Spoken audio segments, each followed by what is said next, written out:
welcome. Yeah. Okay. We're here, Madden Klass in the house. We're celebrating a huge victory today. It's episode 30. Wow. Episode We're 30. Let's finally go. dirty enough to be 30 up here on the drum stream, Twitch live stream. Guest host today, Kevin Higuchi, all the way in LA. What's up, Kevin? Let's go. And activate. And Madden, all the way from New York City. We're welcome. That's We're right. very happy to have you on. It's been a long time trying to get you on, and I'm so glad that we finally made it I happen. know. In between some Yeah, runs. it had been a minute. Yeah. And, Yeah, things got a little bit crazy as everything opened up. So it was like a little bit tough to schedule this, but I'm glad that we're making it happen now. Yeah. Yes, us too. So, man, I always kind of open it up real easy, but what's filling your bucket recently? Both of you. What's filling my bucket? Yeah. Like what am I up to Yeah, what's keeping you occupied? What's happening What's in the life? what's the gossip? What's the hot gossip? The hot gossip. Well, I just hopped off a tour with Wheatus. It was the Summerland tour with Everclear, Hoobastank, Living Color. That was Whoa. so much fun, so special. Everybody was so sweet. It was like good vibes all around the entire time. Really awesome to watch all of the other drummers too. The previous tours I had done, I was the only drummer. So it was really nice to share the stage with some other amazing players. And coming up, I'm going to be playing with Allison Pontier opening up for Lord Huron. So that's pretty exciting. Wow. Sick. Did you get to kick it fall with for Will Calhoun at all, or what? Yeah. He was such a sweet dude. All of the guys in Living Color were really, really nice. We spent a lot of time with the Living Color guys and the Hoobastank guys mostly. There was like one random night where a show had gotten canceled and we stayed on site at the venue and we were watching the Bo Burnham special Ooh, on Netflix. So good. So good. So like it was all dark on our bus, but then we just hear and Will Calhoun's like, "What's up, guys?" And he just like took a seat and he kicked it for a minute. So that was a fun time. He's a really amazing player and good dude. So yeah. That's cool. I was at the NAMM show when I was like 19, and I met Doug Wimbish, and he's like, "Yeah, man, it's nice to meet you." He's like, "Here's my card. Give me a call sometime." And I was like, "This is like a London number, dude. I don't even know how to dial an international phone call." Really? Yeah, it was crazy. Yeah, they're so friendly and Yeah. such crazy players. They really like crushed it every night. It was inspiring. What is Will Calhoun plays like crazy drums, right? Like, what is he playing? Yeah, like, Gretsch. Oh, he's playing plays- Gretsch now. Yeah, a nice yellow Gretsch kit. Ooh. Shout out He to had Neil like Williams. this. Yeah, exactly. Yeah. I actually got to hop on for a sound check. Super Cool. like last minute. They were just like, "We can't find Will. Can somebody play the part?" And I was like, I'm just gonna do it because I really want to play on that kit for just a second. I want to smack that snare. So his kit He has is weird pedals, right? yeah. It's like a weird like swivel pedal that's like a double pedal. I don't know. It's so that he could like turn his body and have it be centered at all times. He just has like multiple options for kick pedals happening at all times. So that was a lot That's to sick. like understand when I sat down. And his chair is really low and like laid back, so it just wasn't good for a shorty like me. But it was still fun. It was still cool. Wow. Are you playing Sonar now, Kevin? I am, yeah. Was that your first time bringing out the Sonar kit last night? Yeah, it was. Nice. That's Actually, exciting. yeah, it's really weird. It's like, even though like I've been touring with Jeff for like 5 years now, like, you know how it is. You're always playing like backline or someone else's kit, or like the support, whoever's in town, you're playing their stuff. And it's Yeah. weird that it's like that's the luxury you get to, where you're like, oh, I get to use my own stuff, the stuff I brought. Yeah, but it was great. It I is was nice. super stoked. Yeah, That's awesome. yeah. I have to like take a closer look and see your setup. Yeah, what is that sonar kit, Kevin?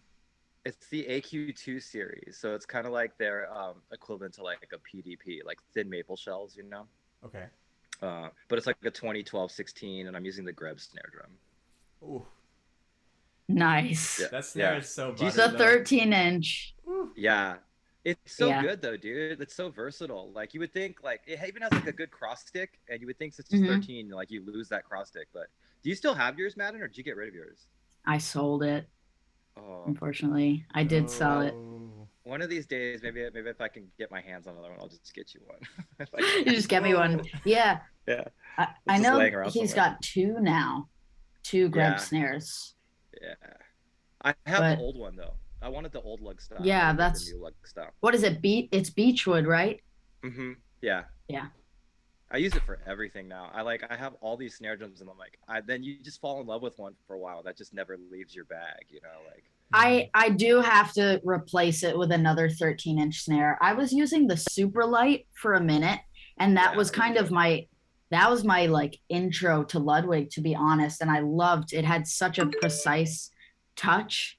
I was like really obsessed with it. But I think because it's like a cheaper snare, I just beat the shit out of it, and it's not doing so great anymore. So maybe I'll just get a new one, to be honest. Dude, do you have an acrolite yet? You need an I acrolite in don't. your arsenal. Those are the Okay. best. They're the best. I Yeah. I've been told that before, so maybe that's my next move. Yeah, and you can beat the shit out of them because they're not really that expensive. So then it's like guilt free, Right. you know. But they sound so Yeah. good. Yeah, yeah.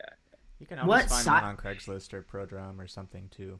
They're Well, out she's a there. Ludwig artist, so she could just call them up. They're like, ding, True, ding. true. Hey, is it better to have like a shallower depth for the acrolytes? Yeah, I think that like the 5-inch acrolite is like the most Okay. timeless drum. Yeah, yeah. That shit's I tight. would love to get that because right now I'm just rocking 2 6.5 deep snares, so I should probably get something a bit shallower. Yeah, yeah. Matt, do you have any Ludwig snare drums? You do. You have like that gold one, right? No, that gold one is a Gretsch. It's like a hammered Oh. brass. 6.5, 14. It's a heavy sucker, but it's been fun.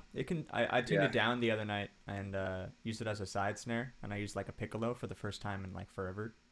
Yes. It was cool as fuck. This is like literally the thinnest like pancake piccolo, and was the main. Pancake piccolo. Yeah, Uh-huh. it's like You, it's like you know jumbo what's shrimp. awesome? I like playing piccolos, but I like tuning them down. You know, like low medium with like maybe like a ring on it, dude. They're God, piccolos are sick, dude, but they've gotten a bad rap. Yeah. You know, I think somebody made like I don't know. There's this one point where Pearl was like just like throwing out these like piccolos at Guitar Center one day, and they're like $50. So you always just Yeah. associate it with like cheap, Mhm. entry level, like this doesn't have enough oomph for me. But with the right one, I don't know, thinner like the pancake. It's so funny, but The pancake cracked. piccolo. Like it was cool. If it cracks, it's not whack. Ooh, Yo, It's like fine. Let's put that I on a think it's shirt. fine if you're rocking a piccolo as long as you don't have like a Kevlar head on it and you have it like cranked, you know, to the last degree.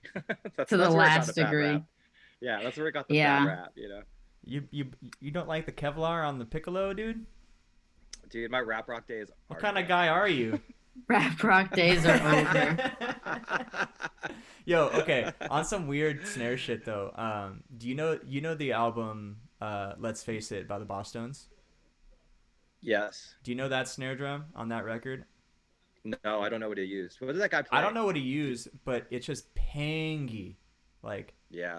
and that was like Hangs forever. that was like the snare that I modeled like every snare off the rest of my life. So not a great like thing to think to have this like pang, pang. I model my snare off of the Saint Anger snare. That's it. Forever. Kidding. Dude, Everyone you would know, hate me. Jeff and I were talking about it the other day. Like, there are instances where like a good pangy snare drum does sound good. Like Matt Cherry's course. snare drum on Soundgarden sounds so good. Like, Uh-huh. and it's very pangy and metally. You know, I think mean- it's a Keplinger. That's like the teenage dirtbag snare. That is Pang. basically like a really important melodic element of that song is the pang in the snare. And it's funny, like 3 years ago, some article came out about like top 10 worst recorded snare drums, and they were put on it and they were so stoked about it. They were like, this is the press that we live for. I love I was like, that, dude. That's wait, what is amazing. happening there? What is that? Oh, we had What a are we little, hearing a little happening? follower. Someone, Oh, a follower. someone gave a little follow. Thanks, y'all. Hey, Madden, Thanks. quick trivial question here. How old were you when Teenage Dirtbag was like coming Mhm. out or like the single? So I'm pretty sure that their record dropped in, I want to say September or October of 2000, which would make me 4 months old. Whoa. Oh, that's so sick. Hell So, yeah, dude. oh wait, I'm sorry. I'm sorry. No, a year and 4 months. I was born Oh, in okay. 99. So, yeah. We were talking about that recently. A year and 4 months. I think it was more like when they got their record deal, I was only a couple months old. That's what we were discussing. But Wow, maybe that's it so crazy. maybe it was June of 2000 that the record dropped. I'm not sure about the single though. Matt, what were I you was a doing in youngin'. 2000? What were you up to? Man, I was in sixth grade, I think. Uh, Oh I was skateboarding at my local YMCA, and I would have just gotten like my first like months of drum lessons. Oh wow. cool. Yeah. Special time. Oh Where yeah. are you from, Matt? I'm from San Diego, but I'm living in Long Beach. So that's not that far from LA, right? No. No, Yeah, we're it's close, right now. yeah, Do you wanna know a actually. crazy story, Madden? So when I met Yes. Matt, I had just moved to San Diego, and we were at Gilbert Castellanos Jazz Jam, which is at this place called Seven Grand. And I was playing drums, and he sat in on trombone. This guy actually has his undergrad in trombone, jazz trombone. Oh, sick. Don't And hold it we against played a me. tune, and then he was like, "Hey, man," he's like, "You want to kick it tomorrow?" And I'm like, "Yeah, dude, I just moved to town. I have nothing to do." He's like, "Yeah, Uh-huh. just come to my house." He's like, "I got drums." He's like, "We could just like jam and hang out." And I was like, "Okay." And I went over there Yes. and we did. And then he's like, "Did I tell you that I play drums?" And then from there on out, I don't think I ever saw a trombone in his hand ever again. No way. And like, we found out all this stuff. We realized we both were in ska bands, like we have ska roots, and like Oh my he plays God. funk, and yeah, and then that's just how we started kicking it. We started kicking it a lot, actually. Mm-hmm. So you're Yeah. primarily a drummer or primarily a trombonist? I mean, it Uh, seems like you're primarily a drummer from primarily a this. drummer. Yeah, but you went to school for trombone. Yeah. My high school just kind of sucked for music, and Mm-hmm. we didn't have much of a percussion section, and I was just felt like I was like wasting time. And I was Okay. super into ska music, so I was like horns, horns, horns. Actually, like Horns, more I wanted horns. my I asked my parents for trumpet lessons straight up, and Mm-hmm. uh, and my dad's like, no, there's a trombone in the closet. You should play that because You could do that. he played trombone in high school and college. Like Trombone is cool. it is cool. Trombone is fun. Yeah. But last hired, first fired kind of instruments don't really go in my life anymore. Last hired, first fired. I've never heard that. Yeah. It's because you're not a trombone player. Is that yeah. It's a different life for Did, us drummers. did you guys ever play any other instruments? I Um, played clarinet when I first started. Well, I really? started on drums, but I like when I in sixth grade when you had to like pick an instrument, or maybe fourth grade, I was like, "Hey, what comes in a small case and it's light?" And they're like, "Flute or clarinet?" And I Nice. was like, "Clarinet." And then you decided to be a drummer. Well, I played drums before that. I started on drums. I was always been infatuated. I started when I was like 6, but I hated it. So then I got rid of my drums. You And then hated it? I hated it. I hated So drum sad. lessons. Drum lessons suck, dude. Mm, Or they can suck. You know what I mean? Not yeah. if you're not studying the right way. Yes. And then I think the problem with it was drums at that time felt like homework. Whereas Mhm. when I went back to them Too early on. and I got serious. That's when it was more about music than it was like beats and Yes. reading. Yeah. Wow. So you were trying. You're like drums suck. They're heavy. Give me the lightest thing you've got. Yeah, I'm a weird kid. I was really into martial arts at that time, so I was like, music is stupid. Music is Music is stupid. stupid, bro. Put that on a shirt. Sign your Music name is at the bottom. stupid, bro. Yeah, Yes, exactly. merch. Yeah. I would wear it. Yeah, same. Let's make it happen. What is that? An AJJ? Oh, shirt? this is an AJJ shirt. Yeah. Nice. You're playing I with like them, how. right? Yeah, yeah. We start tour and like on the 10th in San Diego, actually. Oh, sick. Dude, are Where does you that in? tour go? That's just pretty much on the west. I think the farthest east we go is like Boise, Idaho. But we have Mhm. flight dates on the East Coast in October. So I think we're doing Mm. some shows at the Le Poison Rouge in New York, Oh, and I wow. think I've never been there. we're playing Boston too. I don't know. Are you back at school or are you at home? No, I am at home and I'm leaving next week for a tour with Oh, Alison Pontier. how long? I'm How done long with does that that. run? It's Are not you done? terribly long. Oh, I'm like sort of done. I did school all through COVID, all the way to the point where I was doing it on tour with Wheatus, and I completely regretted that at the time. I was like, I thought it would be okay because we did a bus tour, and I just wanted to keep doing as many credits as I could while things were still online because I'm not really trying to move back to Boston at this point. But now that sure. things are not online, my only way to continue doing school would be to go in person. So I'm just taking a break for now. I have about 12 credits left. So, like a chunk. I can't really be doing anything else while I do that. So I don't know when I'll get back to it. But Yeah, I yeah. have a student that reached out to me, and he's like, he had the opportunity to go to graduate school at the Boston Conservatory or something, Boston somewhere in Conservatory. Boston. Yeah. Yeah, yeah, like in classical percussion. But his punk band was starting to like catch some momentum. And Mm-hmm. I'm always like, you know what, dude? I feel like school will always be It there. will. It Um, will. It's true. Opportunity doesn't always come around, you know what I mean? Like especially in the music industry. And then he was like, okay, that's good advice. And then he went and talked to his Mm-hmm. advisor, and his advisor was like, yes, like listen Yeah. carefully. Yeah, like Wow. They know. They yeah, know. yeah. They're like, we'll be here. Come back whenever you're ready. True. Yeah. The only thing I was worried about is that because I received a scholarship, which I'm grateful for, and I don't want to lose it. And I'm sort of walking that line of maybe losing it if I continue to just like push it to the side. But I just have to talk to them and figure it out, basically. Um, but it'll be there. So I'm not stressed about it. I'm doing what I want to do. I did a lot of schooling. I learned everything I wanted to learn, especially during COVID, because I was at home with my drums all mic'd up. I was taking a lot of production classes, so it was like perfect, honestly. Yeah, You you know, said you have 12 units left. That's only like one more semester, right?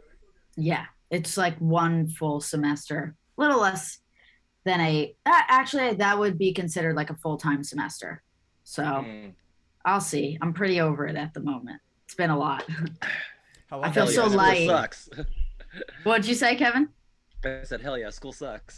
School I'm just sucks. kidding. That's I'm my just, I'm that's just kidding. that's my merch. No. Oh, Um I've been at Berkeley since 2017. okay. I did like the summer camp in 2016, and then I started my degree in 2017. I did a year and a half, and then I started touring with Mike Doty and Wheatus. Yeah. And then I squeezed in one more summer semester. I went back in January of 2020, and then COVID happened. So Fuck. I did Yeah, spring, summer, exactly. fall, spring, summer during COVID. Literally half of my time at school was in COVID, which is Jesus. insane. Man, that sucks. I was the last class to walk, have like a normal graduation. I finished, I did my graduate school and ended in 2019. It was just like, Oh shit. and it was the last normal graduation. It's It kind of, literally was. yeah, so weird too. They were canceling recitals around then too. And so Oh I man. also had to play the last recital. I don't know. Just Did you coincidence. get a grad degree in performance? I went to school for jazz drums. Yeah. Mm. Uh, Oh wow. So you got your undergrad in jazz trombone yeah. Yeah. and then your grad in Mm-hmm. jazz drums. That's so cool. Heck yeah. Yeah. Wow. So your shirt will say "School Rocks." My shirt will say School rock. "Stay in school, stay in drum school." That's what it should say. Stay. Stay in school Stay in for drum school. drums. Yeah, I was doing a performance degree as well, and I knew that wasn't going to happen in COVID, so I just switched what I was doing, which was fine. It didn't throw me off too much. I don't really think I would have enjoyed writing out the performance thing, to be honest. I really wanted to like Hmm. do production. Oh, and really other cool. things. So they're pretty lax at Berkeley as far as like what classes can satisfy your degree too. Yeah or no? Yeah, like you can switch your major as many times as you need to. Nobody's really like on you about anything. I did the most lax major they have, which is called professional music. And it's basically I'm a professional musician now. That's It's sick. Accredited. literally that's what it's called. And I always liked the sound of that because you basically it's for the people who want to do everything and can't choose one thing. So I was able to take a bunch of production, Right on. performance, business, electronic production, and just like mash it all together. And some required classes, liberal arts, stuff like that. That's So baller. yeah, it worked out. It worked for switching my degree late in the game. So Yeah. I was cool with it. We got a couple questions in chat. First off, everyone wants to know how old you are, Maddie. I'm 22. 22. Do you prefer Dave Grohl or Taylor Hawkins? Taylor Hawkins, I guess. I definitely listen to the Foo Fighters more than I listen to Nirvana. Right So on. I would say That Taylor might be a Hawkins. generational thing, though. You know what I mean? But True. I what's think funny? Kevin has a different answer. No. I was just saying for you, like, cause like we all grew up with Nirvana, and then I think you grew up with Foo Fighters. You know what I mean? Yes, Um, totally. and it's I guess if you think about that question, it's interesting. It's like, wait, are we talking about Dave Grohl and Taylor Hawkins as drummers or as Yeah. songwriters? You know what I mean? Oh, I was definitely thinking as drummers, but Yeah. and like how they support a song, how they compositionally like choose what they're going to do for a song. But yeah, I love Foo Fighters. So Hmm. I was just It's watching funny. the documentary that he's in. Oh, The are Foo both of Fighters them in it? documentary? No, the new drummer documentary. I forget what it's called. I like put it on for a second at a rehearsal. It just came out. Oh, whoa. Hmm. Hot off the It's got press like for drum news. Netflix. yeah, it's on or Netflix. what? Netflix, Okay, cool. Netflix. I'll get the name for you guys at some point. I love that video where they all wore different outfits in it, like they were stewardesses and like they're all dressed as women, and like I was like, dang, Taylor Hawkins is like a pretty good looking woman, man. No way. Yeah, dude. I was like, dude, yeah. I didn't see it. I didn't see it. I need I to. can't remember what song it was, but I was like, damn, that's a trip, dude. Damn. Oh, we got it. We think it's called Count Me In. Is that ring a bell? Yeah. That is Okay. the documentary. It's Yeah. cool. It's just a bunch of drummers talking about other drummers, basically. Very tight. Yeah, That's a it's really cute. good It's kind of name. just like this That's show. a really good name. Yeah, right? um, another one from the chat here. Who are your biggest influences, favorite bands, and or favorite drummers? Not gonna lie. We got one of them in the house right now. Kevin Oh, Iguchi. hey, thank you. Hey. I mean, Hey. I'm serious. I think I've mentioned your name so many times because I listened to Jeff in high school. And then I found you as a player, and I was like, oh my God, this guy rips like jazz fusion and punk. And that was very inspiring for me as I was starting my career as a drummer. I admired your work ethic and how proficient you were and how you supported songs. So you were a big inspiration for me when I was going to Berkeley. Um, when I was young, I loved Neil Peart, of course. That was like the start of everything. Um, I've been really loving lately. I'm not sure if this is actually his name, Steve Judd. Judd? Steve. He's in the band Carnival, if Oh you've yeah, heard of that it. band's so sick. Yeah, from Oh my Australia. God. Yes, from Perth, Yeah, Australia. So yeah, much they're good great. music out of there. Damn. It's like the record, I think it's called Sound Awake or something. And it's like probably my favorite studio drumming that I've ever heard. Ever. On a side note, I think I remember hearing that the first Carnival record, the one with the fly on it. Mm-hmm. Um, I heard that they didn't have a drummer at the time, so the singer, Oh my the guy that wrote all the God. music, did play the drums on it, and I was like, well, those drum Wow. parts are they're fantastic. They are. They really Yeah. are. And then that next record, when they do have a drummer, is like next level. And I gotta check this out. Yeah, I've been dying Yeah. to like Incredible. get on my kit and transcribe it. I've had like so little time to play recently that I've just been like tapping on my legs, figuring out the parts. It's really good stuff. So Yeah, Matt, it's spelled with a K. It's like yeah, Kar. Yeah. yeah, Carnival. OOL. Oh, okay, cool. Yeah, That's trying funny to though, think. Madden, because like I know like I've heard you talk. We've talked about like the drummers that you like and the drummers that influence you, but like you kind of got your own thing. You know what I mean? Like when I listen to you play, like I Is that me? Did I do that? yeah, thanks, dude. Perfect I'm really good at time. giving compliments. Yeah, no, but like you have like a really good mix of like I know you're into heavier stuff and like rock and stuff, but like there's a lot of finesse in your playing. But at the biggest thing that I love about your playing is there's so much pocket because I know you listen to a Oh, lot of pocket too.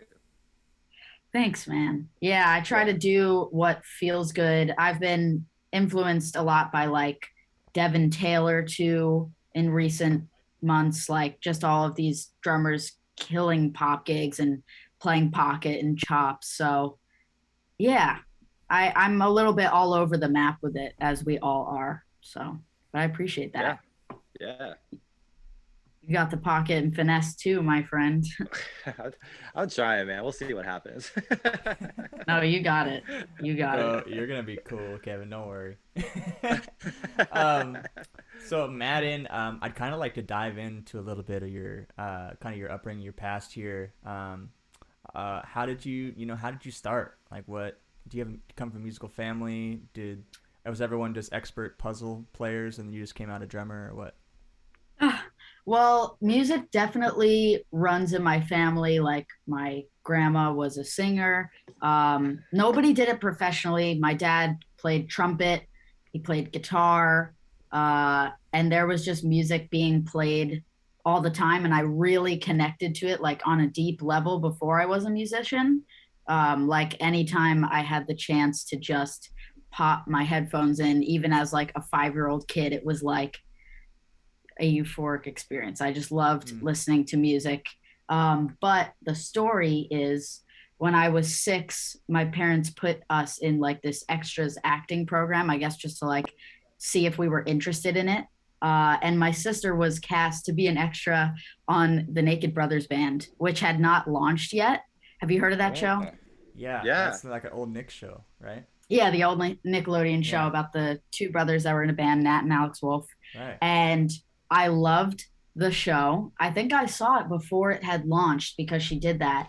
Um, and the drummer, Alex Wolf, was 6 years old, and I was 6 years old. So I was like, okay, obviously I have to be a drummer because I love this, and we're both the same age. I was like, I just need to be this guy. So that's how I started playing drums because of that show. I just wanted to be in a band. Like I really connected to that. Wow. So like, That was the I was beginning. reading your bio, and Oh and God. the elusive bio, yes, and I saw that you had attended School of Rock. Oh, right. So Yes, I would that love to was the know next like, step. yeah, like and this kind of getting in there and playing with all these people kind of formed a couple Hmm. bands. In your bio, it says that it kind of led you to keep going and probably put a lot of pep in your step for as far as like saying like hell yeah, like this drumming thing is working. Yeah.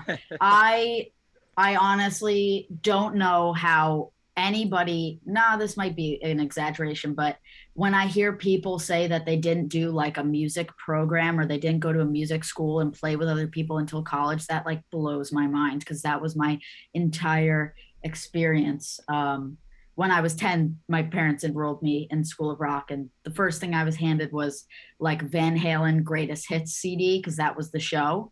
Okay, And sick. that was how I started like developing my musical tastes and whatnot. But yeah, there were all kids my age and a bit older, and we all just bonded, and everyone was super talented, and we were playing like kind of difficult material at a young age, and it just totally shaped me, and it formed my community of other players and bands formed from there on.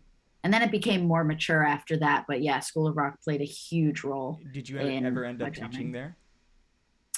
I didn't teach there. I've done like a couple. I subbed there recently once Okay, for a cool. friend of mine, but I taught at this local place called Rock University, which is kind of the same vibe, just not a Got school it. rock chain. Got So it. I taught a couple ensembles. I taught the metal ensemble. We did like a lot of heavy shit, and it was awesome. I just got to like hang out and direct these kids who also enjoyed metal music, That's so dope.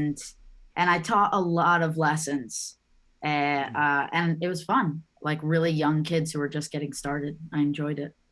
Man, right on. Yeah, where do we all stand on that? Like, where do you? So you enjoy teaching Madden? Like, could you see yourself teaching in time, like off tour and stuff? Like, It's something that I should do, but to be honest, I'm nervous to teach advanced players. I don't know how well that would go for me. Like I I have a friend named Vlade. He was a drummer at Berkeley. And one of the reasons he stuck with performance was to be a teacher, to teach the drums to a really high level. And that is not something that I stuck with. So I don't know if my knowledge holds up. I would teach young kids. I enjoy that and like beginners and whatnot. I just haven't taught advanced players. But what about you, Kevin? Is that something that you do? I mean, so before I moved to San Diego, I was teaching like full time, and the problem with that Mm. was like I didn't learn how to play drums to teach drums. Like Oh, I want to yeah, play drums, you know. So exactly, exactly. I kind of burnt myself out. But there are some positives from it. Like while teaching, it really like got me better at like transcribing and like learning Mm-hmm. things really quickly, Mm-hmm. which made me good at making charts, which is good for learning music, which then Yes. helped learning music for tour and stuff like that. Mm-hmm. But I think the one thing that you're thinking about teaching advanced, I feel like if an advanced player is coming to you for lessons, they're coming to you more to like kind of figure out your approach to the drums, Right, not so right. much you like teaching them technical stuff anymore. They can figure that kind of stuff out on their own.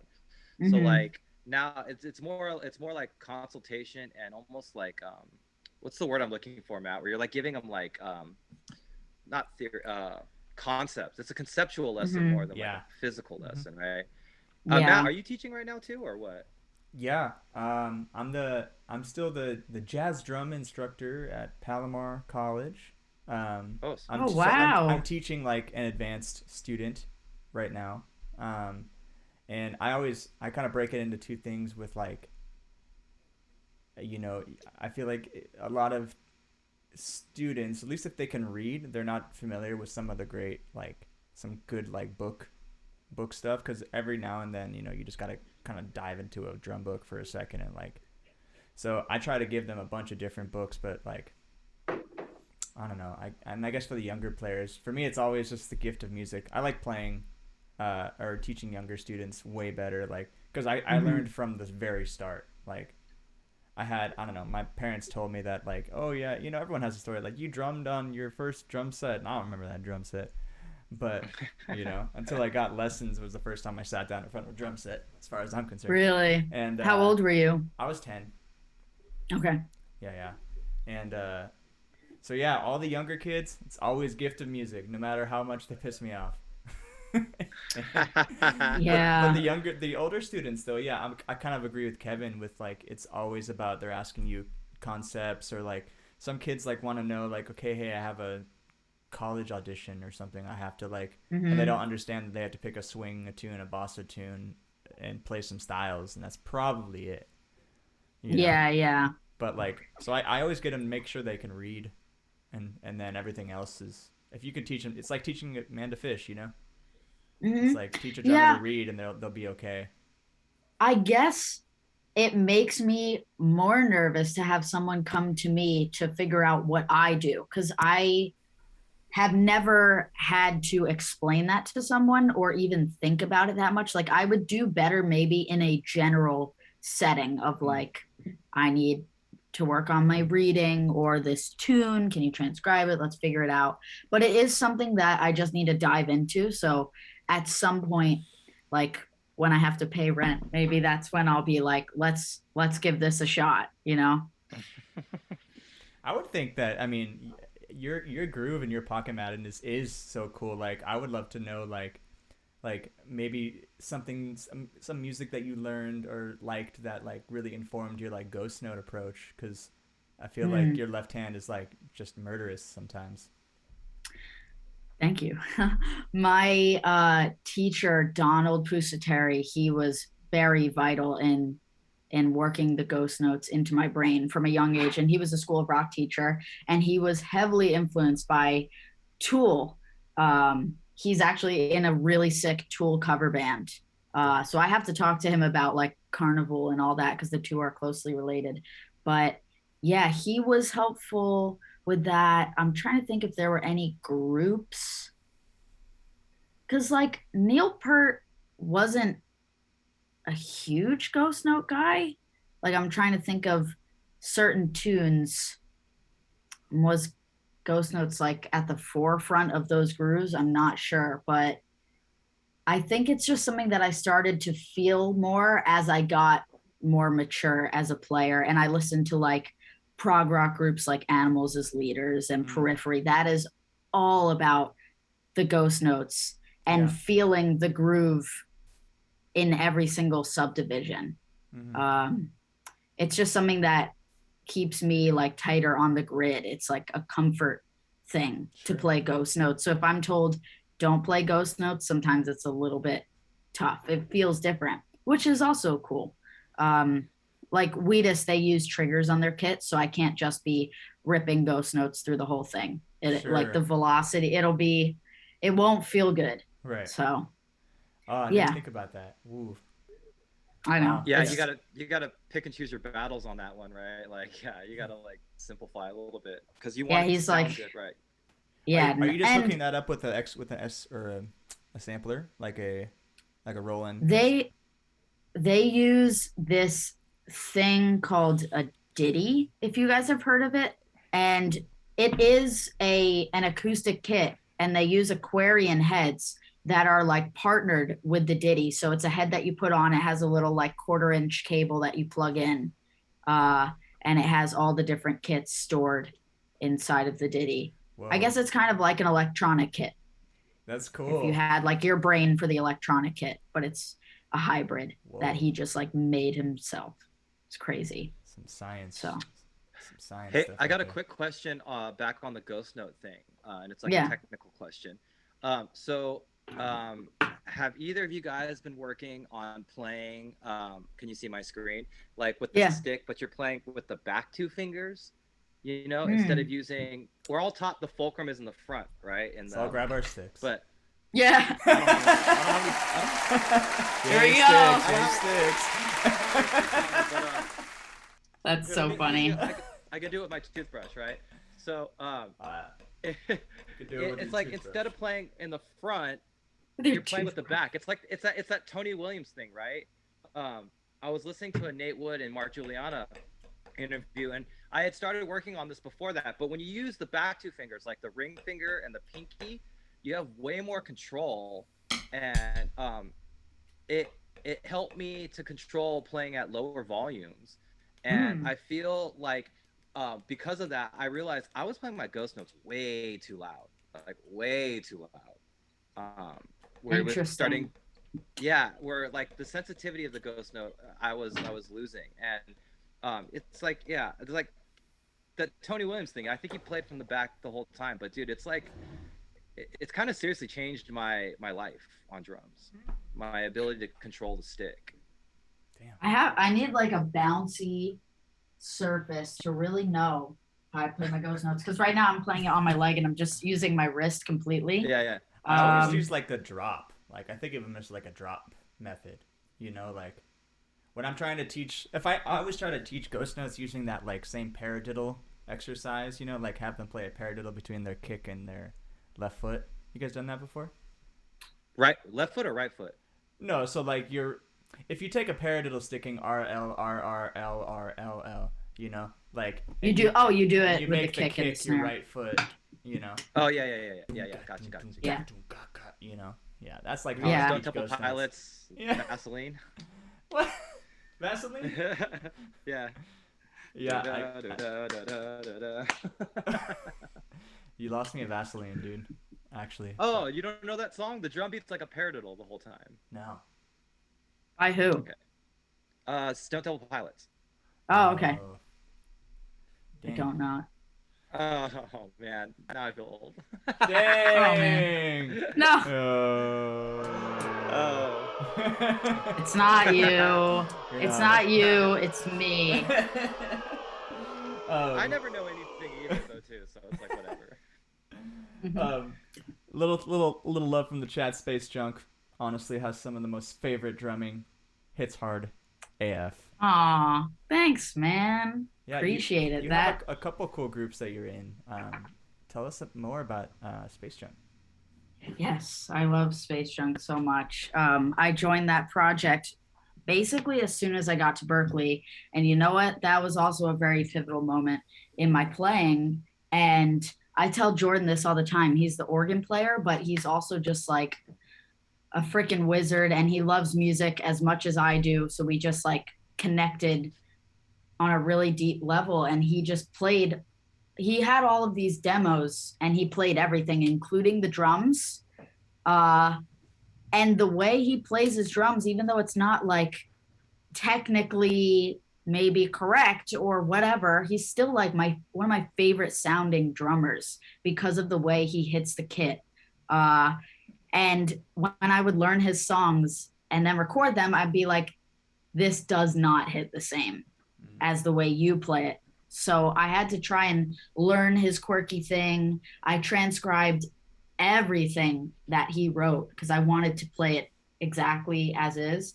And he was very inspired by Stuart Copeland and Liberty DeVito, Neil Peart. So that time also very much shaped my playing. And then as we continued playing more together, he was like, now you write the parts. Like we're writing in real time together. And I was able to take my influences and mash them with his and like try and preserve that like it's almost like an innocent sound, you know? It's just what came to him in the moment. Mm-hmm. I love him as a player. So that group is doing a little like 10-day run in October, which I'm excited for because we haven't gotten to play together that much over the last 2 years. But we've done a lot of stuff remote. So that's happening. I think we're going like as far west as Chicago though. Hopefully we get out to the West Coast someday. Right in the middle. Right in the middle. I know. It's a lot to make the trek all the way. Funny thing about that band, Matt, I was drinking with Grant, Guitar Grant in San Diego one night. Yeah. And like we were pretty drunk, but like we started talking and he's like, yeah, man, he's like, you ever heard of this band, Space Junk? And I was like, oh my God, my friend is the drummer. And I like texted Madden. I forgot she was on the East Coast. And I think I texted you probably like 3 in the morning at your time. I was literally up. I think I texted you back right away. I was up in my basement doing something on my, like probably doing homework or not doing homework. But I was awake. That was fun, but I was like, oh, the next day I was like, dude, you got to be a little bit more aware, dude. Oh my God, no. I could give a fuck. That's like my grandma. She's like, I'm so sorry. I texted you at 7 a.m. I'm like, it's fine. I'm not waking up. I don't have my ringer on. Like, you guys can text me whenever, okay? Sick. I will always answer. Yes. Sounds good. But yeah, that was funny. How did that conversation come up again? Did he just bring up the band to you, or you said you knew me? Yeah, because he's a fellow musician. He's actually a rip guitar player. Yes, he is. We just like, we love, you know, like when we hang out, you know, you just obviously are talking about stuff you find and stuff you're into. And like I see eye to eye with him on me and Matt and him went and saw Chon together when they played at the Shea Cafe in San Diego, which is a tiny venue. That's like 150 cap, maybe. Yeah. Is it smaller than Soda Bar? Yes. Yeah. Wow. Totally. Yeah. Crazy. Sweatier too. That's that fun. was so sick. When Madden first came through on tour and played Soda Bar, I was like, sick, I can walk there. I live like walking distance from that venue. Yeah. Yeah, that was a tight fun. little spot. When Yeah, you it's a pack good it out, venue.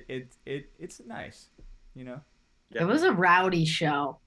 Yeah. Wasn't like it was a little bit chaotic, and the stage was very low, so like people were drunk and like trying to walk on stage. I'm sure there have been more chaotic shows at Soda Bar, but it was not that wasn't wanted by the band, just like drunk people stumbling onto the stage. So Damn. but we made it happen. It was cool. I like San Diego. I want to come again. Yeah. Play another venue. Madden Pup played at Soda Bar. Could you imagine that show? That's what I'm saying. I know it could get so much more chaotic and probably be sick. Yeah, it's probably awesome. Yeah, I'm sure people were like hanging from the ceiling at that show. Yeah. No, yeah, the stage is like 4 inches off the ground or something. It's a low It's stage. basically on the ground. Yeah. Yeah. But it was tight. I like it over there. I think. Yeah, man, we played there a lot. Yeah. Mm-hmm. Yeah. That's like the home spot rock club. It's yeah, like totally. the 21 and up spot that you'd want to play. Mm-hmm. That you're not too bummed that it's not all ages.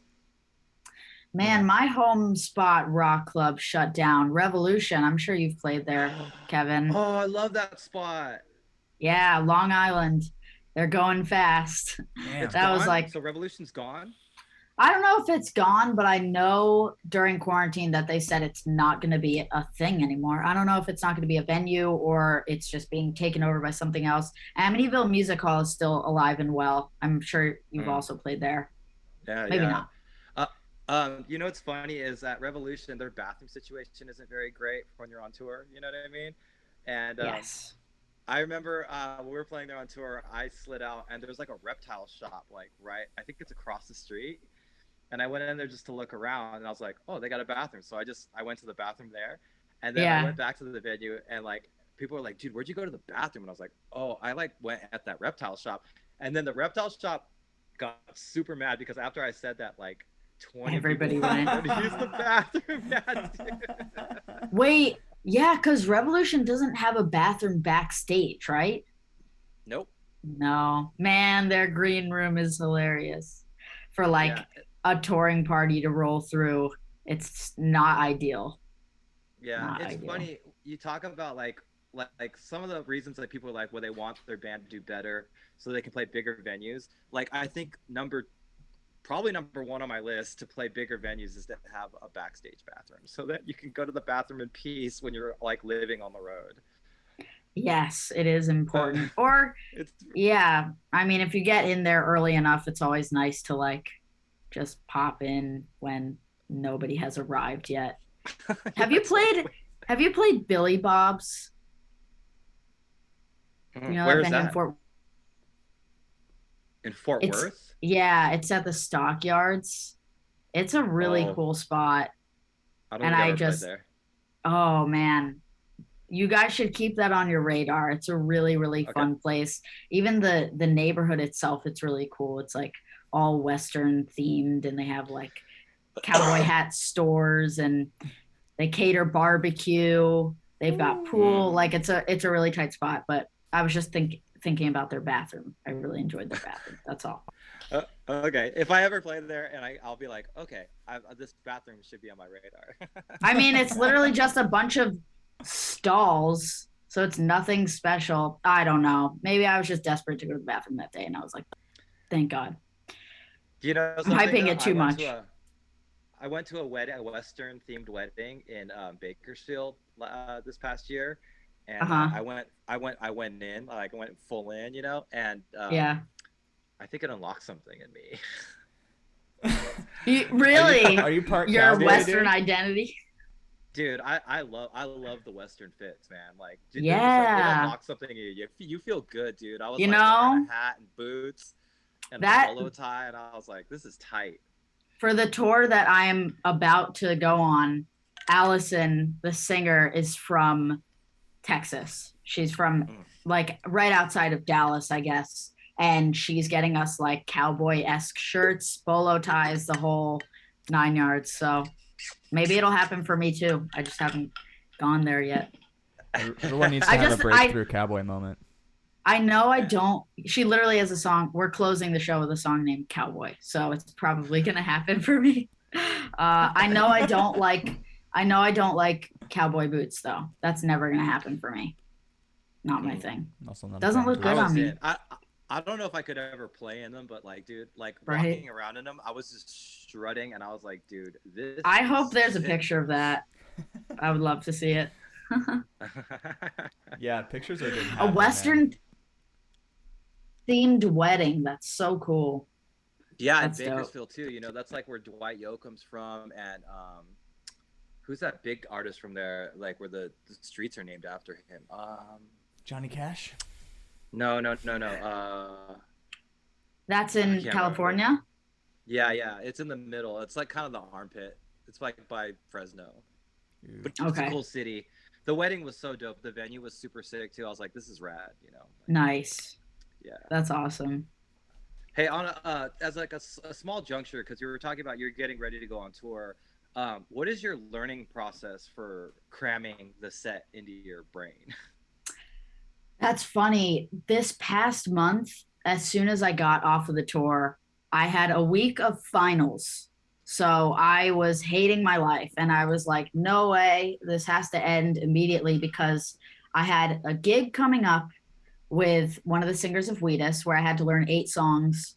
Then I had a session where I had to learn 6 songs. And then I had this tour where I had to learn another 8 songs all at once. So I Mm. was like a little bit panicked about it, but I am a transcriber all the way. I'll transcribe every single note, even if that's not what I'm going to play, because that's how it sinks into my brain best. That's how I cut down my learning time. I'm not going to sit there and like learn it by ear and then, oh, I messed up. Now I got to go back. Really writing it down just feeds it into my brain for me. So I do that and then I play it obviously. And one of the best ways for me to tweak and learn is recording myself playing along and listening Oh, back and see how it actually vibes. Because in the moment, I can tell, but I can't really tell until I am listening as like a bystander, you know? So transcribing and recording is the way for me to do it quick and effectively.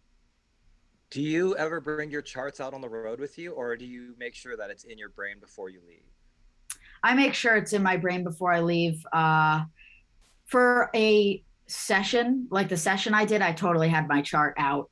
But like after a couple passes through, I didn't even need it. It was just like just in case. Mhm. For the one-off gig that I did not have the charts, but I had notes because I had to learn it pretty quick. So I was like, is this okay if I just have the song with the form and I would put like things in parentheses so I remembered the vibe of each section.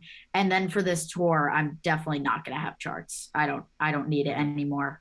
Um, it was funny. I was like sitting and learning the parts, and my little brother, he's 13. He's like, "What are you doing?" I was like, "I'm learning the parts for rehearsal." He was like, "Isn't that what rehearsal's for?" I was like, "I guess you're right. Maybe I don't have to stress that much. Like, we're all going to learn it together, but you need to be prepared at Yeah, least." yeah, yeah. But rehearsal is more like I don't know. Like I feel like I need to go into rehearsal prepared.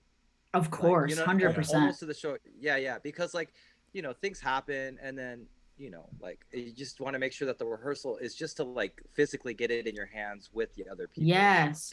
No, you Um, don't want to be screwing up the form to any degree. You want to know the vibe of each section, but that's when all the information is going to be solidified in your brain. So I try to remind myself not to trip if like I'm forgetting just one little thing because I know in the moment with the adrenaline and the people in the room, it's going to be much better than on my own, at least. yeah. Mhm. So what do you use to transcribe? Do you just do it on paper? Or do you like slow the Yeah, tracks down? Like I'll show you. I have like 1,000 of these just sitting around. Is this my transcription book? Yeah, like this is something I did for a recording. I just write it down. In if I have it uploaded into Pro Tools, I'll often like loop a bar. If it's super technical like this one, I really had to get each little ghost note in anticipation. So I remember I was looping the sections. Uh, wow. and I've gotten pretty fast at transcribing by hand. I don't really know how to do it in a program yet. Mm. I would like to Mm. though. Do you use a Hey, program? You can use I apps on like iPads and stuff if you ever like get savvy with like Foursquare and stuff, it comes. Oh You can yeah, put it right in there, and it appears on this Yeah, stuff. so that'd be sick. my move now, because I didn't want to use paper anymore, and I got tired of using manuscript books. I got Hmm. an iPad with that app Good Notes. Do you know Good Mm. Hmm. Notes? And it No. has ledger paper in it. You can change the paper Oh. to ledger paper, and then you can organize them into like into folders or like notebooks. And yeah, Uh-huh. I just write straight on it now. And then Wow. yeah, and it's great too because then you can just it's all digital, right? So you can save it and move it anywhere. It's a PDF, and then you can put it into Foursquare and you can make sets. And now I mount my iPad on my underneath my ride symbol of right above my floor tom, so I can just if I'm playing You can something, I hit a just gig. if I have like yeah, well on gigs I can be reading, but also just if like just in case like you're playing and you're like oh shit what comes up next and you blank, Exactly. you could just like look real quick and be like oh yeah I got this I got this. So would you have that like for the AJJ gig? Oh, it's definitely gonna be on there for the AJJ gig. Oh, uh wow. yeah, Interesting. Yeah. That and makes me then feel even good about maybe needing to do that one day.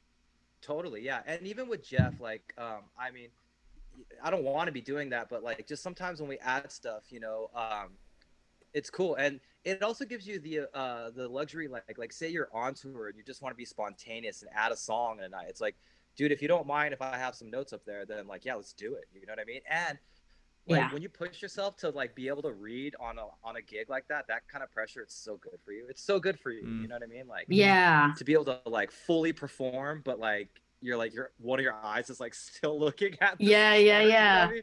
Yeah, yeah. I love to Um, know that that is acceptable in the world because I wasn't sure for like rock gigs and touring gigs if they would not want to see that. But the worst thing you can do is ask, and they say, like, please try not to do that. I've been considering getting an iPad to like ditch the books and to keep it yeah, more organized.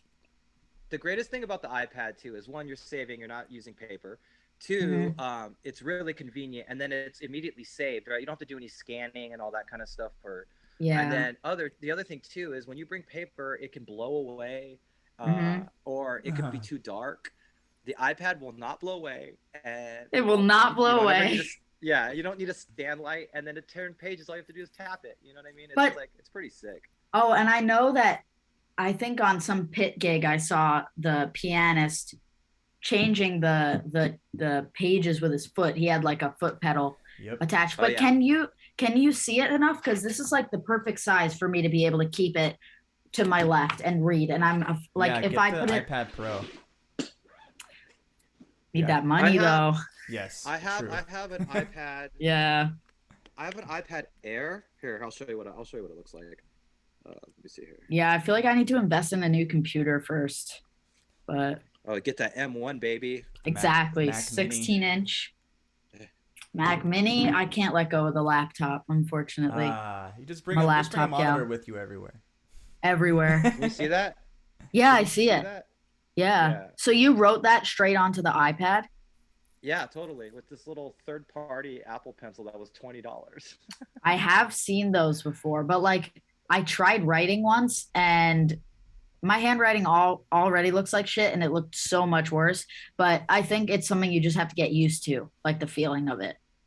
Yeah, you'll get used to it quick from the ease. You'll be like, "Oh, dude, yeah." What does Oh this chat say? man. We give all musicians iPads for our tour. Whoa! Nice. It Ooh. allows you to pull Oh, up a song. is that where the chat is? I hadn't seen that yet. Yeah, I just noticed it because I saw iPads and I was like, "Whoa!" I Oh, saw my name. someone's talking to us. Yeah, We I give thought it all was our gonna be like, musicians. "Don't use an iPad."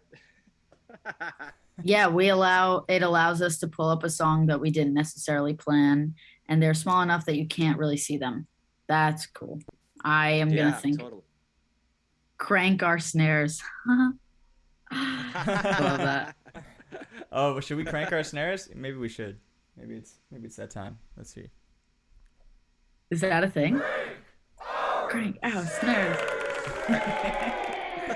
Yeah, everyone that's watching, you can crank our snares today. We're raising a very, very high $27 today. Let's go. And you can go to our Twitch page, go to the About section. There's a little donate button there.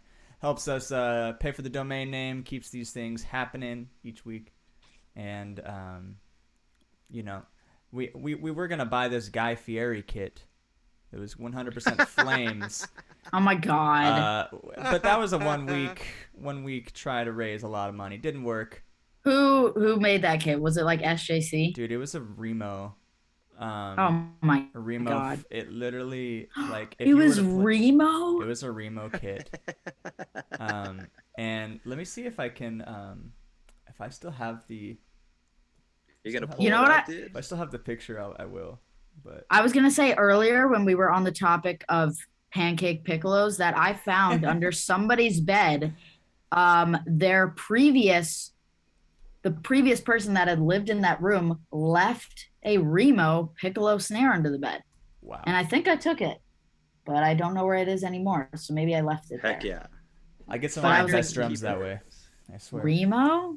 I didn't know that they made drums. Yeah, they do. I mean, they and make like marching They drums. don't anymore. Okay. Yeah, Remo's all percussion and heads now. Yeah. Dude, last night at the venue, yeah. I found a DW 9000 pedal, and I was like, "Yo, dude, whose pedal is this?" No And they're way. like, "Oh my god!" They're like, "We've been looking for that." It was underneath the drum riser. They're like, "We've been looking for that." It's the drummer from Turnstiles, and I was like, You're "Oh, kidding. sick, dude!" Yeah, dude. I What love is that it? band. Daniel Fang. I love that band, and I love him. He's Hell such a yeah. good drummer. No way Madden, that you're he my just left that soulmate. behind. Yes, let's You're go. you're my soulmate, Madden, dude. You always see eye to eye with me. I'm like, "Dude, this band's so sick." You're like, "Yeah, I know, I'm on board." Yeah, I know. I know. I've seen Turnstile a couple times. I still have to listen to Glow On, but I think people are like freaking out about it. So I'm excited. They're huge Hear their right new now, stuff. right? They're blowing up so big. Yes. I like their music videos a lot too. I like that music video where they did with the kids skating, and then they go after that car and they explode it with colors. Like, I'm so it's bad at keeping up with music videos. I need to go on like a music video binge, to be honest, and Yeah. catch up on everything. But I haven't seen that one. Madden, if you like that type of music, you should check out this band called Drain, Drain, from Santa Cruz. Drain. Like hardcore in the Bay Area is like a thing now. It's massive. It's great. Let me add it right now. As soon as I told Brendan of Wheatus, the singer of Wheatus, oh yeah, I've definitely seen this band. I recognize the album cover. Yeah, As soon as I told him that I was freaking out about Turnstile, he was like, "Nah, you got to listen to Helmet." I was like, "Okay." Oh, the OG? Hell yeah, dude. Yeah. So he turned me on to that, and that's John Stanier, who I love. Yeah. Huge fan of him. What is the project that John Stainer did with Mike Patton too? I don't know. God, what was it? It was after Mr. Bungle. John Stainer. It might have been some of the Phantomos stuff, but dude, I yeah, don't John know Stainer is the shit, dude. He's amazing, dude. He also He plays rocks for a Battles, yellow right? kit, of course. Yeah. That was one of the last shows I saw before COVID. It was also one of the best shows I've ever seen. Battles at Music Hall of Williamsburg with Gorilla Oh, Toss yeah. opening. So good. That I feel like that for that venue being like, you know, on a little bit on the smaller side, but that's like one of the best sounding venues You're ready? in New York. Yeah, I love Music Hall and I love Warsaw, which is why I'm pissed that I missed out on tickets for that show. for your What show? show. You're Maddie, playing. you don't need to worry about the tickets. Just let me know what day you want to come. You know, I always reserve a spot on my guest. I know New York shows are tight, so I'm not ever trying to be like, yo, get me on the guest list. But if Not for I'm me, Madden. You're my only New York homie, dude. oh, because I know they're all from New York. I just remember when I played my like Bowery Ballroom for the first time, they were like, keep it to 4 people, please, because everybody had guests. So I appreciate that. I'll definitely hit you up if I'm around and can't score tickets. That's when I'll hit you up. Either way, But let me know. Like if I put you on the guest list too, then you can come backstage. Dope. I would love that. Check it out. So I got this. Battles signed this head when I went to see them. They were like, I went up to the merch table and they were like, oh, a signed drum head. And then I was like, I want it. And I was the only girl standing there. He was like, cool, it's yours. So I got free. I think it was because I was the only girl that was there asking for it. So That was pretty How cool. high was his cymbal stand? Did he only use one cymbal? Yes, it was very high. It was very Extremely. high, right? Yeah. Man, I Oh, didn't. I've he put seen a the picture of cymbal. this drummer before. I Yeah. know Yeah. he's like way up there, right? It's like all crooked ass boom Yes. stand shit. Oh, Yep. I hell think it's yeah. the highest the cymbal stand will go. Basically, I think he just maxes every part of it out. It's It's so insane. high. What an It's You know, aesthetic. insane. Yeah. it's because he wants to be extremely selective with when he uses his symbol. Yeah. Like he doesn't want to just bash it because it's there. I guess maybe he had a problem with that early in life where he was just bashing his symbol. I don't really know, but that's the reason. So that when he's going to choose that moment, it's a moment. I think that's pretty cool. Yeah. That is I cool. remember I was into this band called Groovis Malt, and the drummer, when I met him, did the same thing. He had two crashes, which were really weird. They were 14 and 16, which is hella small for a rock band. But he literally Yeah. put them up Oh as my high as he God. could go. And he's like, that way, when I go to hit him, it's fully intentional. You know what I mean? Like, there's no, Yeah. like, maybe. It's like, you got to commit to get to it. So True. I And thought that was also, so Will sick. Calhoun was kind of like that. I'm not sure if it was for that reason, but he played his shit up here. So, me hopping on a sound check, I was like, I Oh, couldn't man. even Yeah. I couldn't even reach it with his chair so low as well. It's the thing. I have everything as close to me as possible. I just want to be comfortable the whole time. Man, I've always experimented with sitting low or sitting high. It's like a very I don't sit like very like there's some drummers that sit like so high and their knees are almost straight, you know? Yeah. I can't get there. I don't know. I feel like I feel off balance. I I need feel to off have balance like like that. my snare arm like just be like bam, like 90. I guess maybe I'm very Not yeah. specific already then.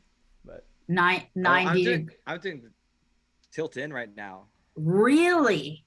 Yeah, For a dude, I snare. love it. Oh, Snare tilted and forward. floor. Tilted forward. So that you can Yeah. really like crack your rim shots. Yeah, low and tilted forward. I love it. Wow, interesting. have you Maybe tried I'll the try other Yeah, way? especially on like jazz gigs. Have you tried the Like other way? fully. Yeah, I have, and I Like- have dreams of wanting to play like that because that's like in my brain, that's like how studio musicians set up their Yes. Yes. drums. That's I like how could Brian Blade never. plays his kits too, right? yeah, yeah. Yeah. I could never. Maybe Has anyone forward. tried to set up their? What's that drummer's name? Daru. Has anyone tried to set up their drums like Daru Oh drums? no, not yet. I'm not familiar. Oh, dude. They look like they're falling over. Yeah, they're like literally like you can see the whole surface of the head. Like they're What leaning the fuck? forward, and he sits super high. He's so good though. He plays with Jack White. Really? He's a hip hop so- drummer though. Yeah. What? How do you spell his name? Daru. Daru. Jones. What's his Yeah. last name? Jones, I think. Jones? Daru Jones. Yeah. Oh, there's Sounds Justin. super familiar. I'm gonna follow him. His Oh yeah, the high cymbal gang. Isn't that Forrest's thing? The Yeah. high cymbal Yeah. gang? Yeah. High Symbol Gang. Yes. Yeah, Forrest. Yeah, dude, he's- so funny. He's also involved in that. But he uses his symbol a lot. So I think it's just like a preference for how he holds his stick and how he sits comfortably. He's super good. We've gotten together a couple of times, and he like maybe like some of us too. Like he digs the butt right in the middle of his palm sometimes. Like kind of like He likes to it. get Yeah, a he lot likes of to feel in his leverage. palm. Ooh, I don't know. interesting. It's like a bigger thwack or something. You know. Do we all agree, dude? Thwack. He's like Forrest is like the sweetest person I've ever met. Yup. Yeah. Yup. Oh no! I do agree. Oh no! I'm hitting all the buttons. Sorry. Oh gosh. Here we go. Well, let's get some more claps. Let's make it a moment here. Let's go. Yeah. Forrest Rice, celebrating you. Forrest Rice, you are Yeah. you are one Shout a outs. man among men. There. Yeah, I he's remember. great. Crazy dude. I think I don't know where I heard it. It might have been like when people do the Ask Me Anything on their Instagram stories. I think I read there that he like cranks his bottom heads of his toms, and I was Mhm. like, whoa. And then now when I listen to him play, I'm like, oh yeah, you can totally hear it. He like cranks his bottom heads. I think it works with the Tama kits, like that type of precision. I don't know. Maybe it's that's the right fit, the right tuning fit for those kits. I have a Star Classic snare, and it's probably one of my favorite snares. Hmm.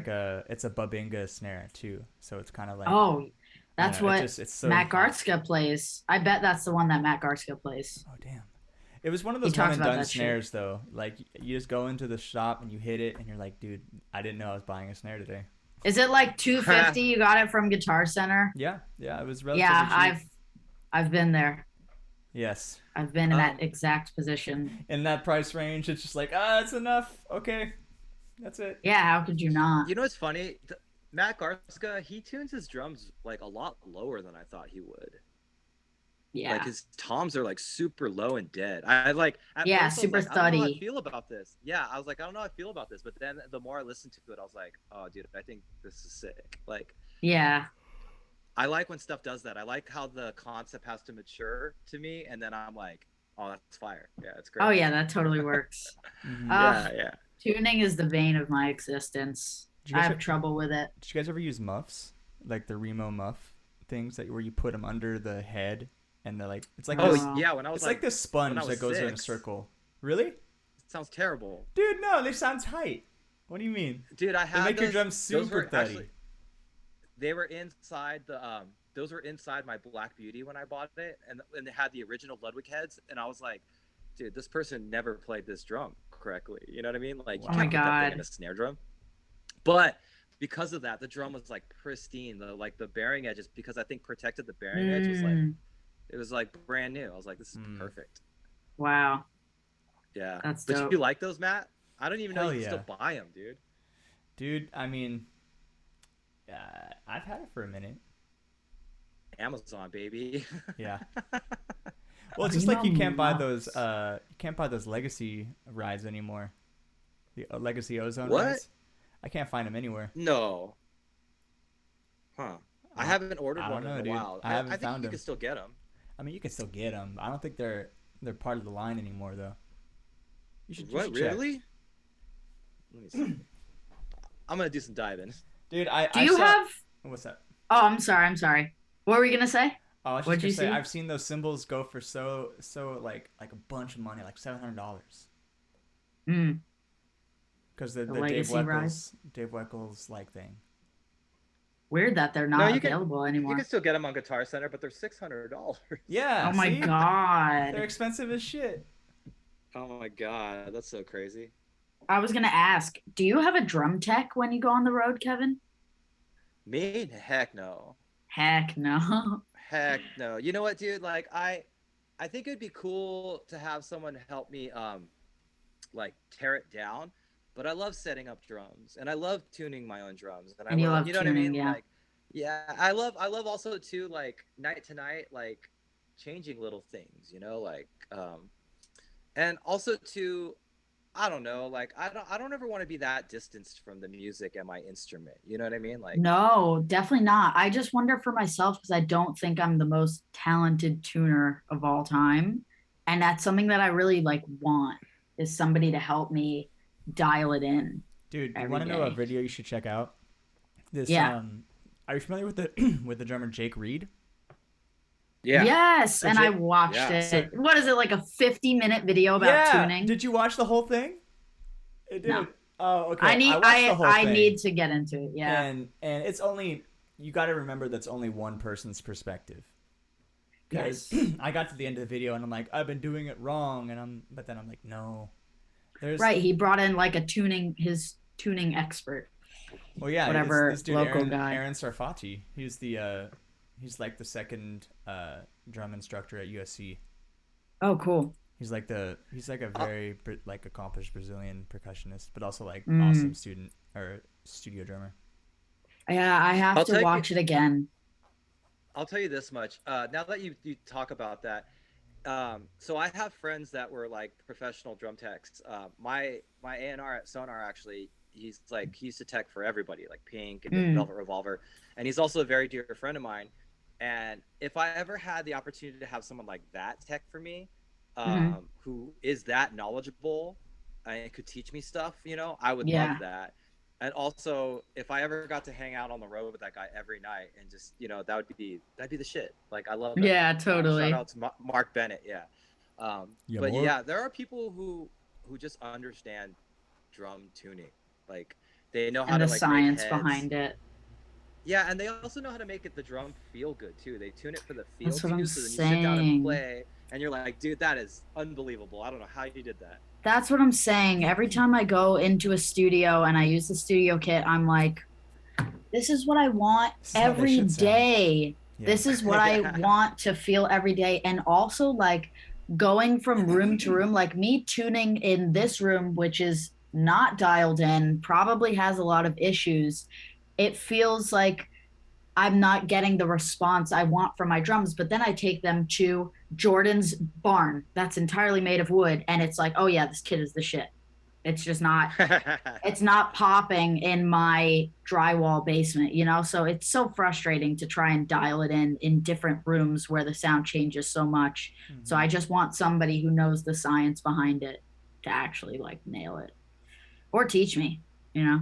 Yeah. Let's get into some nerdy shit real quick. Okay, so what is everybody's bass drum batter head of choice and snare drum batter head of choice? Ooh. For me, it's the Aquarian Super Kick 2 at the moment. It's Super always, kick too. yeah. But It's pretty I dead, huh? That's a dead head. Yep, it's just punch. It's really my shit, but I kind of want to find the Remo equivalent of that, which is like I Power forget the Stroke name. 3. Maybe like Power Stroke something. Yeah. Oh, power stroke. Yeah. Okay, Matt, what are you rocking? I rock the EMAD. Ooh, that EMAD's used to be my wide go-to. open with like the tuning or the little muffling EQ pillow, Nice. Yes. and Essential. I'm rocking the underdot on like the rock snare, but Mm, like just normal like ambassadors for like a jazz gig or something. yeah. Yeah, that's what I like about.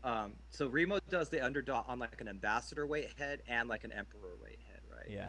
Um, but I just love the fact that like the center never mushes out on those things, dude. No matter how hard you pound them. Oh yeah. On Yeah, I'm which? using like the ones that have the dot underneath. I'm using the Oh Aquarian yeah. version of that. That has but I'm also Controlled using the sound Aquarian. X. Yeah, I'm using on the kick. I'm using like the Force One, which is like basically their power stroke equivalent. And going from the EMAD to that, I thought I was gonna be bummed, but I'm not. Like, Mm, I would like to get away from EMAD. I feel like it's only one sound. You can't get much out of it, other than yeah, it's and a it's a good very sound. specific. Don't get me wrong, but yeah, I've never been like the Power Stroke 3 clear guy or like I even sway away because I should have said it's my EMAT is clear. I've tried the coated before. I have the coated on a Gretsch, but like I don't know. I have a lead foot, so like any beater I use, unless I have that flam slam fucking patch yeah. on it, Flams. Oh, yeah, Flam. yeah, like my foot will go through it. Oh my God. I've like yeah. You know never ever broken a drum head in my life Dude, on my own it's kit. what? so depressing when it happens. You are You know, done. I So sad. Yeah, bass drum head done. Yeah, I've only at Berkeley when I'm on a kit that has also been slammed by like hundreds of other drummers and then I break through it. But I stupidly played on my resonant head on the snare drum. I was like, this is a sound I want to try. And I Oh. just broke through like three. And then I was like, great, okay. Now I have no snare drums at the moment. That was so Yeah, dumb of me. It's an that's important no, but head. I understand that, dude, because the first I time was you do it, playing you're very like, yeah, this light. is sick. Yeah, I It was sounds like recording. your I was like, this Questlove. is exactly. I was like, this is a sound I want. I was playing extremely light. I bent the snare wires. It was so not worth it at all. Never I will never do that again. I wonder if it's worth it to just get like a cheap snare drum that you purpose just for that, and then to try to get like the thickest resonant head you could Yeah. possibly get, and then like that drum's only purpose is to be played on the bottom string. Sure. I would love that. You could just get one of I would them love to do Brazilian that. snare drums and just put it on a stand Oh, and you're like good to go. a Kaisha or whatever those are called. Yeah, Kaisha, exactly. Yeah. I don't know That's where the that guy. came from, dude. I just blacked out and like Dude, the you answer came up with to the right me. one thow. That was cool. You did it. That was good, A man. Kaisha. Wow. Yeah. Shout outs Matt DiBiase. Yeah, for real. Woo, way to go. It's so funny. Madden. Yeah. Sorry, I can't wait for you to come out to San Diego where you can just kick it and then you can like meet all the homies too, Yes. because like you'll love them and they will love you. Like Matt DiBiase, he's the shit, dude.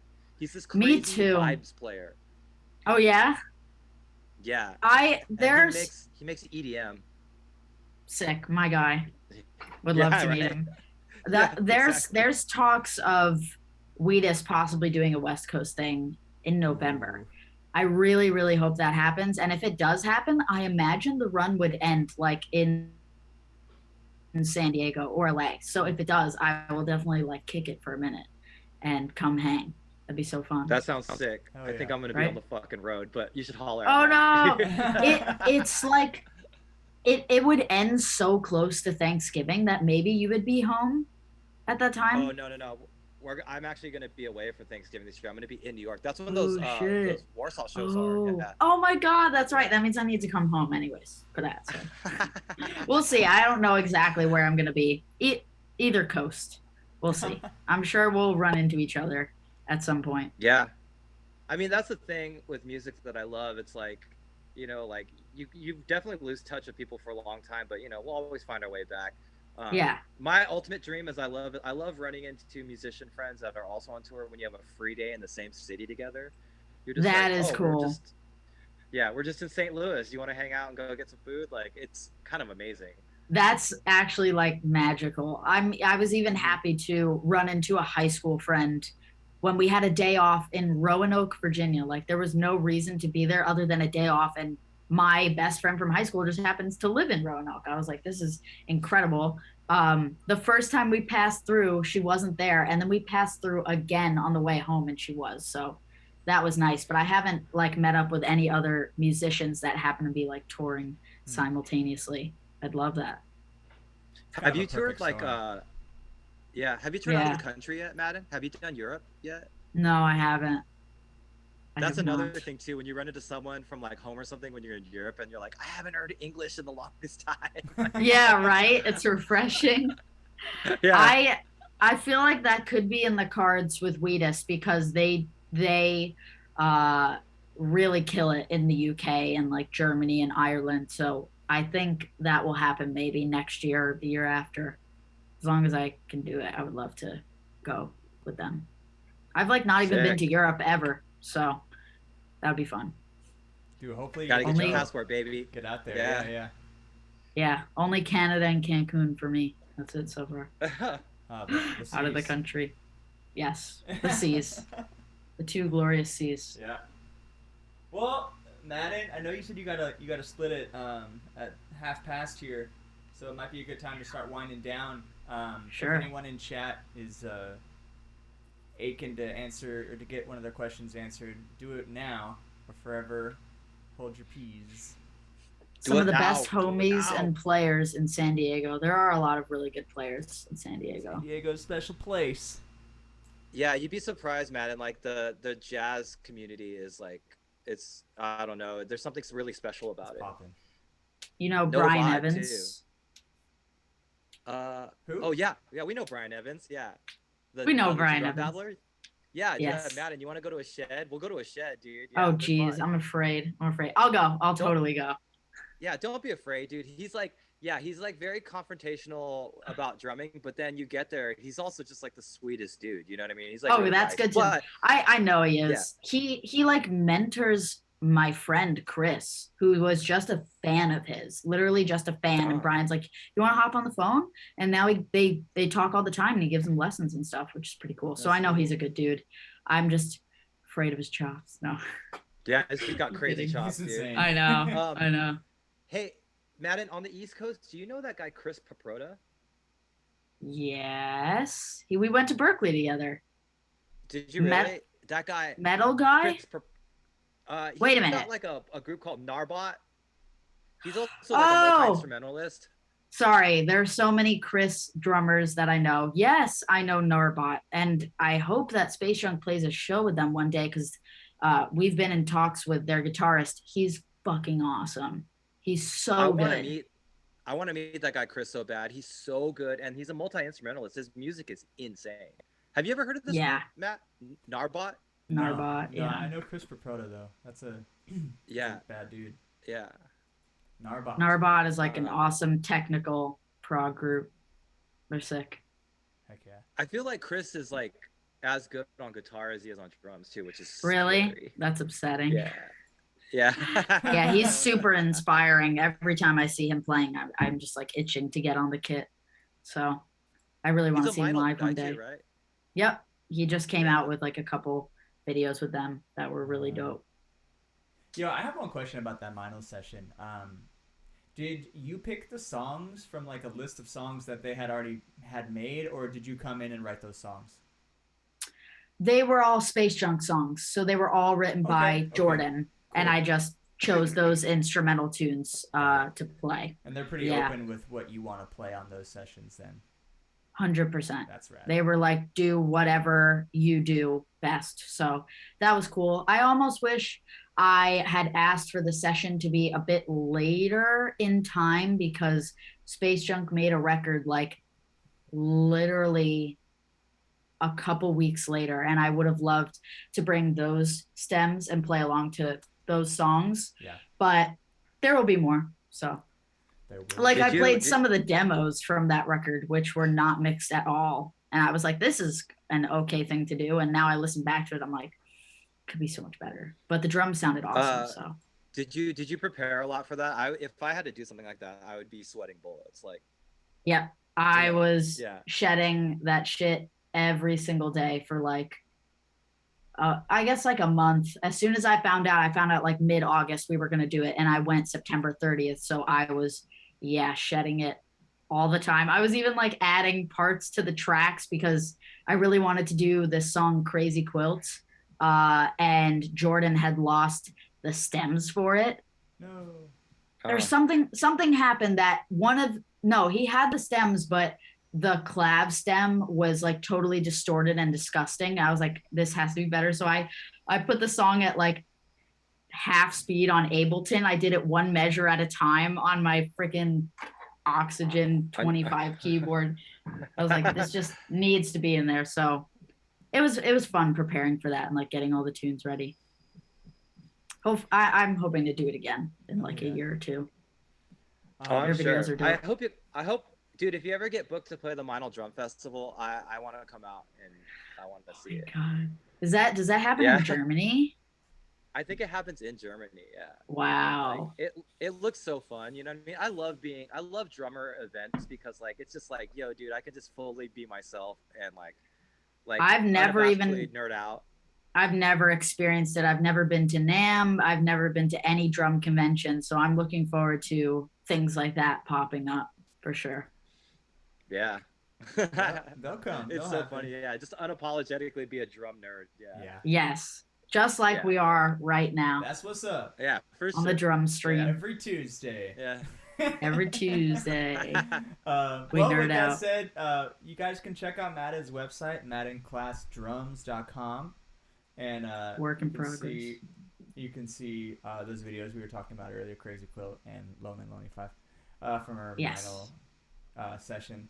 And then, check her out with Weedus, check her out with Space Junk, and Mike Dowdy. And Mike Dowdy. Yeah, Mike Dowdy, We yeah. didn't get to that.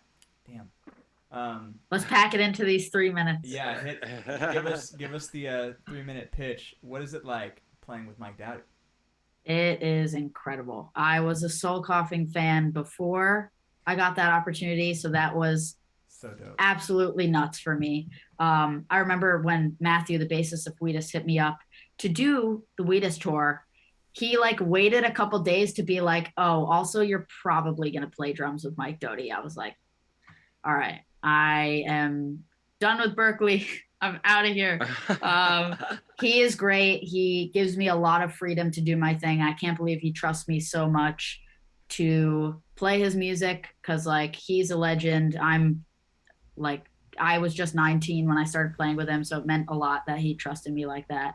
And I think we're gonna do like more stuff. I play with this project Ghost of Vroom now, which is his original music, but it's more of like a throwback to that Soul Coughing sound. So it was the perfect time for me to like start playing with Mike. I love it. Well, man, it's so cool to have you on the show. It's so cool to see everything that you're doing. Thanks, and man. we hope to see more. Hopefully, we'll have you back on. Yeah, Sometime anytime. in the future, and we'll nerd I would out love again. that. And Yes. give it up for Kevin one more time for kicking Kevin. it with us. Hey. Yeah. Yeah, thanks for joining, man. That was fun. Yeah, Kevin. And Yeah, it thanks was great. For, I hooking it up. couldn't not. Yeah. I was like, I'm sorry I can't do this day anymore. And I just threw out another random day. You're like, I'll make it happen. Whatever it is, I'll make it happen. Hell yeah. I Yeah. texted her and gave her shit. I gave her shit, man. I was like, come on, man. How could you bail on my homie? Kevin's the king of It's all making you good. feel that guilt, dude. I know. He's a good friend that way. Good friend. Feel that guilt. Yeah. It's love. It's love. It's love. It's all love. Absolutely. Well, Hope to see you IRL, both of you, yeah, at some point. Yeah. same. I'm sure I'll see you in November, Kevin. Like, Great. I'll Yeah. make it happen. If I'm on the Good, East good. Coast, yeah, definitely. Yeah, yeah. I know. I get it, dude. But if anything, like, well, we'll keep in touch. Definitely. Well, everybody, Absolutely. thanks for joining us here on the Drum Stream this week. We'll see you next week, and one more round of Thanks for applause joining. Kevin and Madden. Thank you guys so much. Really appreciate it. Thanks, guys. Thanks, Matt.